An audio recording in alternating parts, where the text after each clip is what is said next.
Okay. I wanted to get some of these videos out the last couple of weeks in math. We've been doing a lot with fractions. We've been doing a lot with fraction strips, number lines, a whole bunch of different activities to really help the students understand fractions, their values. And then we got to the point where we started comparing fractions, and I showed the students 4 methods, so I wanted to get the videos up here to show you the 4 different methods.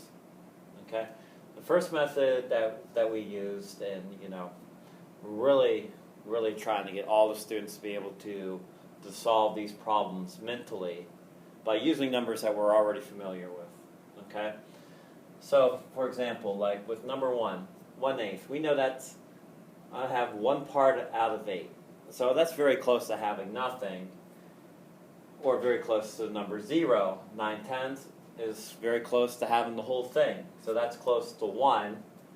So I know that 1/8 is less than 9/10. So we've been talking about those kinds of logical steps to solve these problems.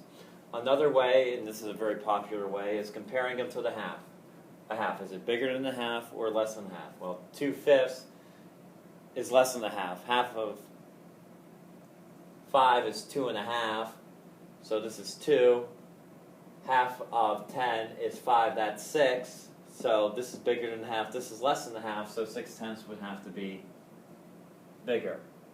We also discussed situations, and we got the number strips to verify this, that when we have a number difference between the numerator and the denominator, the one with the more parts will be the bigger number.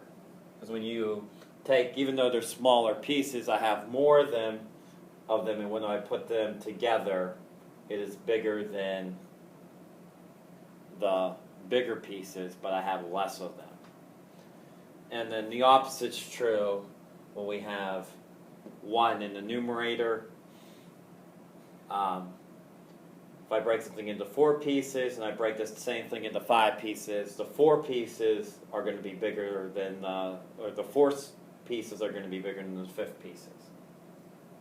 Okay, so we've been doing a lot of work putting those numbers on the number line, really trying to help the students really get a mental image of these numbers and a spatial relationship of where these numbers relate to each other. So that was method 1, mental math.